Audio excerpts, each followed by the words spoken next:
ସଞ୍ଚୟ କର ସ୍ୱାବଲମ୍ବୀ ହୁଅ ସରକାର ଶିକ୍ଷା ଦିଅନ୍ତି। ସଞ୍ଚୟ କରିବାକୁ ଯାଇକି ସାଧାରଣ ଖଟିଖିଆ ଦିନ ମଜୁରିଆ ତାର ଜୀବନଯାକର ଝାଳବୁହା ଧନ ତାର ଚିଟ୍ ଫଣ୍ଡ ବାଲା ଲୁଟି ନେଇଯାଆନ୍ତି।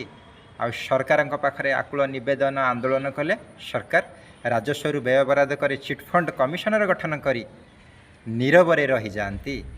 ଆଉ ସାଧାରଣ ଉପଭୋକ୍ତାଟି ପିଟିସନ ପରେ ପିଟିସନ ଆଫିଡେଭିଟ୍ ପରେ ଆଫିଡେଭିଟ୍ ତାର ଲଫାପା ଭିତରେ ଭର୍ତ୍ତି ହୋଇ ସେଇ ନାଲି ପୁଟୁଳିରେ ବନ୍ଧା ହୋଇଥାନ୍ତି। ୟା ମଧ୍ୟରେ ଗୋଟିଏ ସରକାରର ପରିବର୍ତ୍ତନ ହୋଇ ଆଉ ଗୋଟିଏ ସରକାରର 1.5 ବର୍ଷ ପୂର୍ତ୍ତି ହୋଇଯାଆନ୍ତି। ଆଉ ଗତ 5 ଦିନ ପୂର୍ବେ ଏ ସରକାର 4 ମାସ ମଧ୍ୟରେ 5 ଲକ୍ଷ ଚିଟ୍ଫଣ୍ଡ ହିତାଧିକାରୀଙ୍କୁ ସେମାନଙ୍କର ଅର୍ଥ ଫେରସ୍ତ କରିବେ ବୋଲି ନିର୍ଭର ପ୍ରତିଶ୍ରୁତି ଦିଅନ୍ତି। ଖାଲି ଯାହା ବାକି ରହିଲା ଭତ୍ତା 3000 ପରି ଚିଟ୍ଫଣ୍ଡ ହିତାଧିକାରୀ ମାନେ ତାଙ୍କର ଝାଳବୁହା ପ୍ରାପ୍ୟ କେବେ ଫେରି ପାଆନ୍ତି ସେ ପର୍ଯ୍ୟନ୍ତ ଚାତକ ପରି ଏମାନେ ଆକାଶକୁ ଚାହିଁ ରହିଥାନ୍ତି।